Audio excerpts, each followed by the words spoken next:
Assalamualaikum warahmatullahi wabarakatuh. Kembali Mbah Mun Ajat Karimullah, sebuah channel yang membahas tentang tasawuf dalam perspektif ilmiah wa amalia.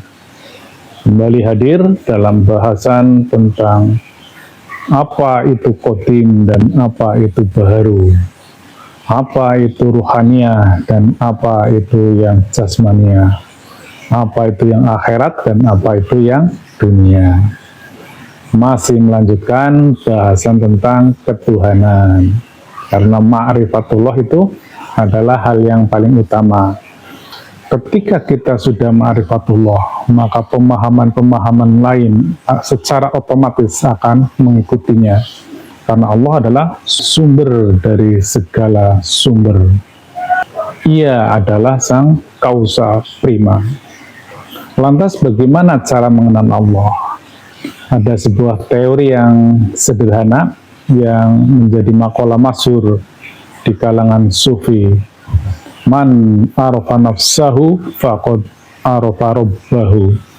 Siapa yang mengenal dirinya, maka pasti ia mengenal Tuhannya. Ini menjadi menarik karena ternyata mencari Tuhan itu tidak jauh-jauh gitu. Jadi memang luar biasa kalau kita memahami Al-Quran. Sebagaimana kita ketahui bersama, lebih dari separuh ayat-ayat Al-Quran itu membahas tentang ketuhanan. Sehingga Tuhan bisa dipersepsikan, bisa dikonstruksikan dalam berbagai konstruksi, tergantung sudut pandang dan persepsi kita. Menarik mencermati maqalah masyhur dari para sufi tersebut, bahwa ketika kita mengenal diri kita, maka kita pasti akan mengenal Tuhannya. Sedangkan kalau kita lebih dalamnya lagi, siapa diri kita? Diri ini adalah hasil interaksi antara komponen-komponen jasad halus kita dengan ruhani. Namun karena ruhani itu juga tidak mudah untuk dibahas, jadi saya mencoba membatasi yang bisa kita jangkau dulu, yaitu di situ ada naluri, di situ ada akal rasional, dan ada emosional kita atau qalb atau hati. Interaksi atas komponen tersebutlah yang menghasilkan nafas atau jiwa. Untuk mengenal Allah sesungguhnya, melalui itulah kita bisa mengenal Allah.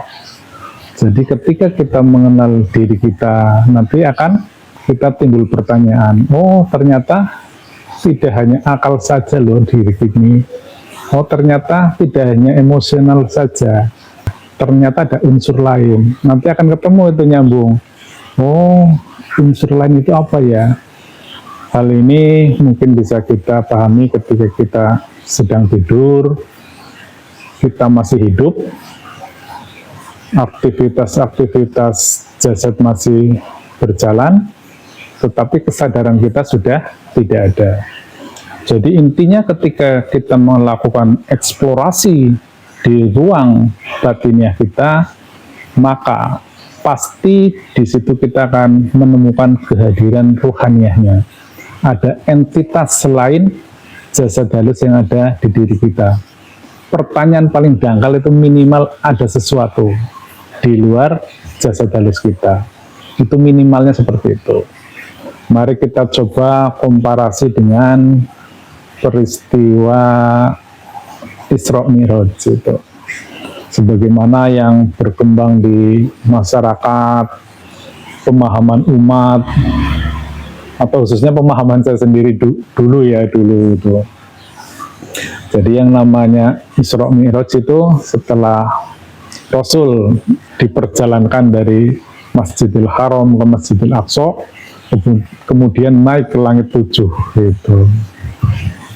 Dan sebagaimana kita pahami bersama sampai ke Sidratul Muntaha dan seterusnya. Pokoknya bayangan kita, hayalan kita itu naik ke langit dengan kecepatan yang amat tinggi, sehingga saking bingungnya banyak penceramah-penceramah akhirnya ya semacam membuat cerita-cerita yang atau karangan-karangan lah, menurut saya itu karangan-karangan yang tidak masuk akal. Padahal Tuhan tidak ada di langit biru itu. Silahkan sampai teknologi akhir zaman itu di langit biru ya tidak ada apa-apa. Itu hanya sekumpulan galaksi. Di sana juga tidak ada Ars, itu ya tidak ada. Bahkan ada cerita yang saya nggak tahu sumbernya dari mana, tetapi pas sekali dengan kendaraan Rasulullah ketika Mi'raj, yaitu buruk itu. Jadi konon buruk itu kenapa seperti itu bentuknya? Karena pada saat itu alat transportasi yang paling cepat adalah kuda, maka dibuatlah kuda itu. Tetapi kemudian kok naik ke langit, maka ditambahkanlah kuda yang bersayap. Dan ternyata kuda yang bersayap itu ada sebuah bangsa yang mempunyai simbol itu, maka ditambahkanlah berwajah cantik. Nah, lahirlah buruk itu yang dinaikin oleh Rasulullah. Saya kira pemahaman-pemahaman seperti ini amat berbahaya bagi anak-anak kita, bagi generasi muda kita yang mempunyai pemahaman yang kritis, yang mempunyai akal rasional yang bagus. Maka ini akan berbahaya bahwa agama itu ternyata sebuah dongeng-dongeng, sehingga kita perlu meluruskan pemahaman-pemahaman seperti itu sudah tidak relevan lagi. Boleh jadi pada saat itu untuk menggambarkan keagungan sebuah peristiwa. Namun ini menjadi amat bahaya, terutama untuk generasi-generasi kita.